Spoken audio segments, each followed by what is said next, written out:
be big mad when they see you happy. Keep my body buttered up and my head is nappy. Live your life and not let your problems consume you. That's what you call faith. Go and get your some boo. Niggas got me fucked up. Niggas got me fucked up. They got me fucked up. Niggas got me fucked up. Niggas got me fucked up. What's up, what's up, what's up? Welcome to Ami's World. Welcome to Ami's World. Welcome to Ami's World. Today we got a lit video for you guys, but before we get into it, let's recognize the beautiful fall nails, okay? The gel manicure, okay? And before we get into this video, I want y'all to like, comment, and subscribe because this video is about to be a little juicy juice, okay? A little juicy juice, okay?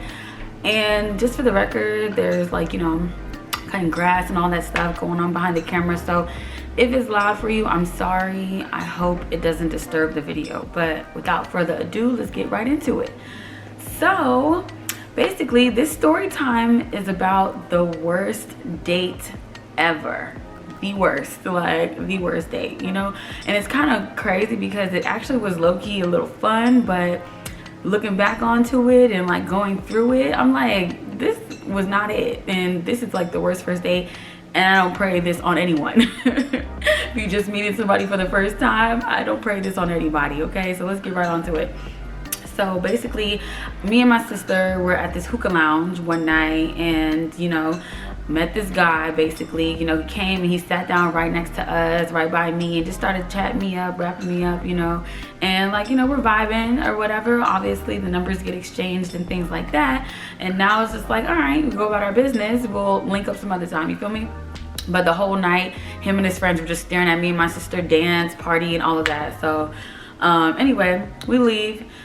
We finally communicate, you know what I'm saying? We finally pick a date to like link up and stuff like that to actually go on an official date now, you know? We're vibing, laughing, like just, you know, talking. He's a cute Ethiopian / Eritrean guy, you know what I'm saying? My East Africans, shout out to y'all. I love y'all in that injera, okay? I love the injera.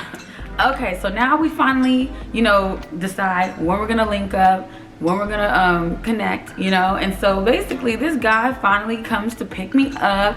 We decide to go to this beer place, and it actually is like one of these places where they have like the beers being brewed like right there in the facility, and like it's like this rooftop basically where you get to sit, enjoy some music, enjoy the view, enjoy the weather. And I think it's a really nice place to actually like go on a first date. I would recommend it. I would recommend if you want to go with friends, a chilled night, whatever. It was cute. If you can find something like that, good for you, because it's gonna be lit, you know what I'm saying? But anyway, back to the story or whatever. So this guy picks me up, right? And this guy pulls up with a breathalyzer, like the breathalyzer machine that you need to like blow into like on the steering wheel, you know. And this guy tells me when I get into the car, like, yeah, he has a DUI on his record and that, you know, he has to blow into the breathalyzer thing to drive. So you have to be sober in order to drive the car. So it's like, okay, you can't drink and drive the car, but we're going to a place where you drink and they make like beer, you know what I'm saying? But like my dumb ass, I was just like, well, whatever, we'll figure it out, you know what I'm saying? I'm just thinking like, okay, well, I plan to be drinking too, so I don't know how you expect for us to make moves in this car, you know? Anyway, so my dumbass still went with him and still was like, whatever, like, you know, let's just see what's up. Let's just see where the night goes. Maybe there's somebody we can call on or something. I don't know. So basically we're chatting it up and we're having a good time. We're vibing and we're like, dang, like what are we gonna do next? We didn't really plan the day. We just kind of sort of were like, let's just go with the flow. You know what I'm saying? The initial place to go was the beer place, you know.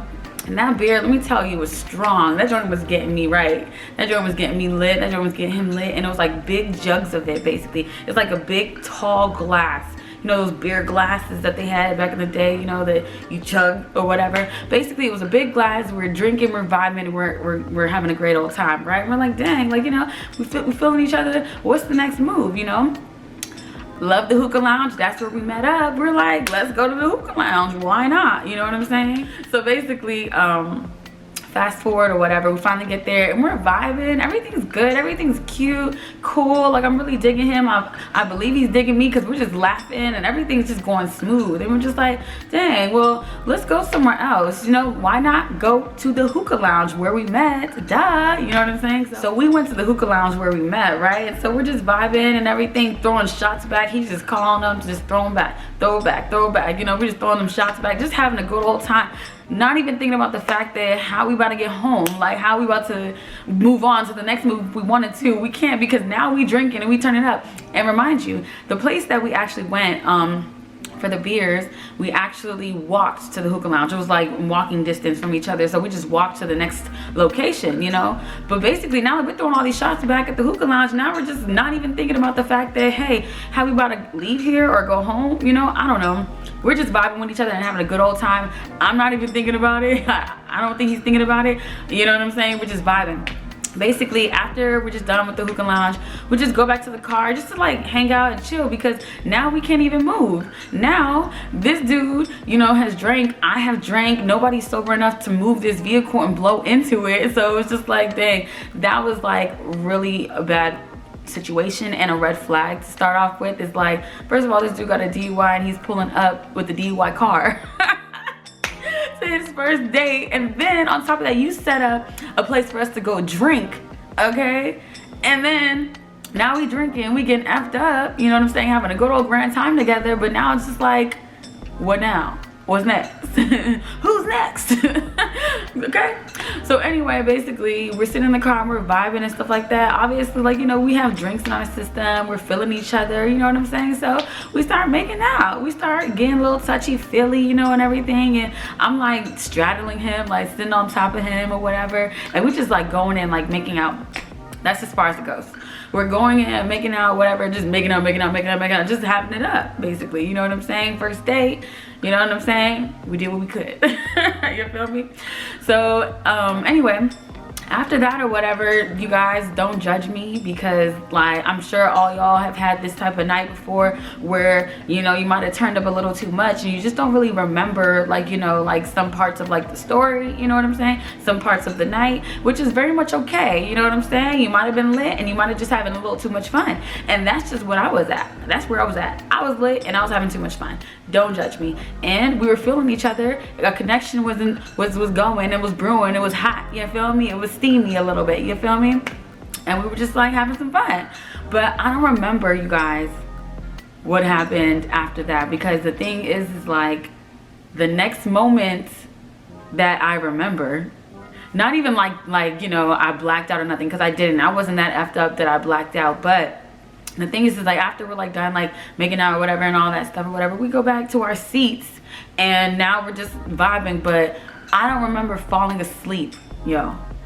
So he fell asleep in the driving seat, I fell asleep in the passenger seat, and we're literally sleeping in the fucking car, okay? Just in parallel parked on the side of the road. We're both like sleeping in the car, knocked out, I guess, from drinking too much. And thank the Lord for keeping us safe, that nobody messed with us or the car or anything like that, you know. I thank the Lord, you know, always got to thank him for his protection, you know, seen and unforeseen protection. But basically, you know, we wake up, and at this time it is 8 o'clock in the morning. It's like 8:30 in the morning. Like, it is bright and blue outside. Like, remind you, y'all, I believe we were in the parking lot at like 3 in the morning. I think it was like 3 in the morning. That's when I remember, like, us being in the parking lot and hanging out and doing what we were doing. And then, you know, we fell asleep and woke up randomly. He was in the driver's seat, I was in the passenger seat. And no, you guys, he didn't do anything to me. He didn't touch me in any inappropriate way. I actually was on my menstrual, and obviously, you know, when you're on your menstrual, you'll be able to tell, you feel me? A little TMI, but you know what I'm saying, just to reassure you guys that are probably worried listening to the story, don't worry about me. Nothing crazy happened at all. Nothing beyond my consent, okay? Nothing. So basically, you know, woke up or whatever, and we're both looking at each other like, dang, what the happened? Like, we just turned up too hard and too heavy that night. Like, but the thing is that we're both still like drunk, like we're both still buzzed or whatever, still feeling like, you know, when you wake up from a lit night, you're like a little bit, you know, you're still drunk a little bit. That's how we felt. And so now it's like 8:30 in the morning, and I'm just like, yo, how am I supposed to get home? And he's just there sitting there trying to call his friends up. It's 8:30, ain't nobody up. I believe it was like a Saturday, I don't really remember. Ain't nobody up, nobody's answering his phone calls. There is nobody that I know I can call at that time to come get me. And it was just a hot mess. And anyway, that was his responsibility. He came to pick me up, he asked me out on a date. He's supposed to make sure I'm taken care of and I'm good. So that was his fault. Another red flag, another problem when we woke up in the damn vehicle. First of all, I shouldn't have even been in that predicament, but hey, I kind of walked myself into it, you know what I'm saying? Knowing that he had to blow in a breathalyzer. After I sat in the passenger seat, I should have got out, knowing that that's how he had to go about the night, but I stayed in the car and look where I am now. You know, but anyway, so basically, after that, he starts like calling his people or whatever, trying to see who can, you know, get him out the way, whatever, to help his sister out, and he couldn't get anybody. So basically, he ends up getting out the car and just looking down the street, looking up and down, looking up and down. He finally sees a taxi cab. He flags the taxi cab down like this, flags the taxi cab down like that. And he tells the taxi cab driver, I believe, I'm still sitting in the passenger seat watching him do all this from the car, and he flags the taxi cab down, and now he tells me, here's 33, I think it was like $33 he gave me, you know, take the taxi cab home. Basically, you can get in the taxi cab, he'll take you home. And so then I'm sitting in the taxi cab and I'm like seeing this meter like run up, run up, run up, run up, run up. And I'm like, this dude only gave me $33 to take this taxi cab home. And I'm just seeing it run up. And I believe by the time that I get home in the taxi cab, because I just get in it and I'm like, I gotta go, you know, I'm out, you feel me? I get in the taxi cab. By the time I get to my house, it was like $45, I believe, like on the meter of the taxi cab. And I haven't taken a taxi cab in years, so I'm just like, dang, this joint's expensive, this joint's running up.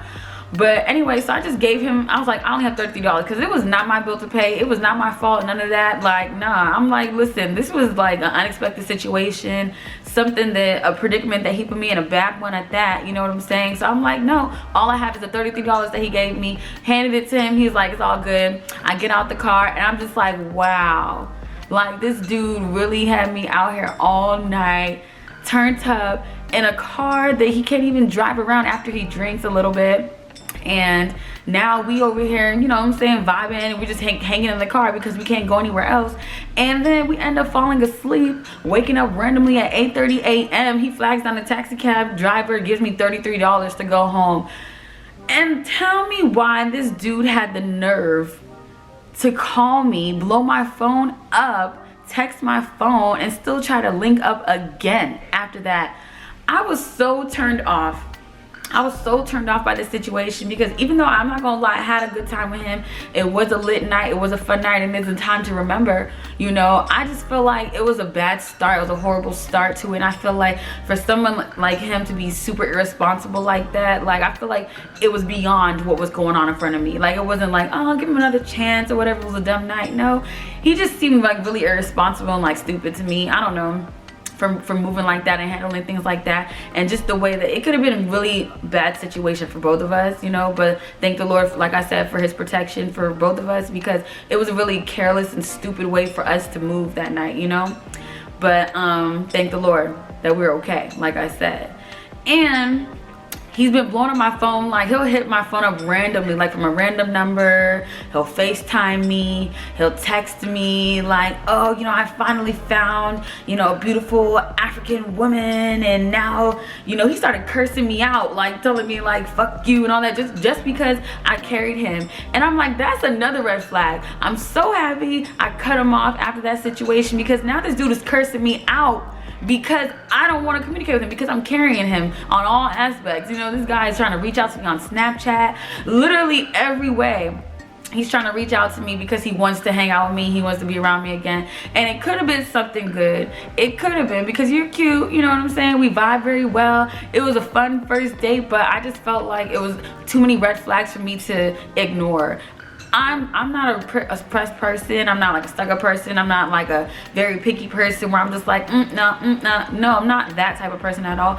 I just feel like I read between the lines and I see things for like what they are, like in front of my face. So basically I just felt like that was like not a good move for me to continue, and I'm happy because the way that he's treating rejection right now and calling me on fake numbers, or you know, texting me, hitting me up on Snapchat, FaceTiming me, just randomly, you know what I'm saying? Ever since that situation, he'll just randomly try to pop up and look for me and find me, see if my number is still the same, see if it's me that he's talking to on my phone. And I'm just like, I'm like, who are you looking for? He'll say my name and I'm like, I know who this is. Like, I know who's looking for me. But basically, this story is a hot mess. It's all over the place. I hope you guys are able to keep up, because I know that this story, I had to like think of it as it was happening, and I'm just thinking of it like, wow, this man really did all this. This is a really hot mess story, you know? But thank you guys for tuning in and listening to my worst date ever story. Okay, if you guys like this video, give it a thumbs up. Comment down below your worst date situations, you know what I'm saying? Whether it's first date, third date, whatever, a date period, you know what I'm saying? If you can relate to a hot mess story like this, please tell me you feel your girl so I'm not alone, okay? But subscribe to your girl for more story times, more littiness, and I'll see y'all soon.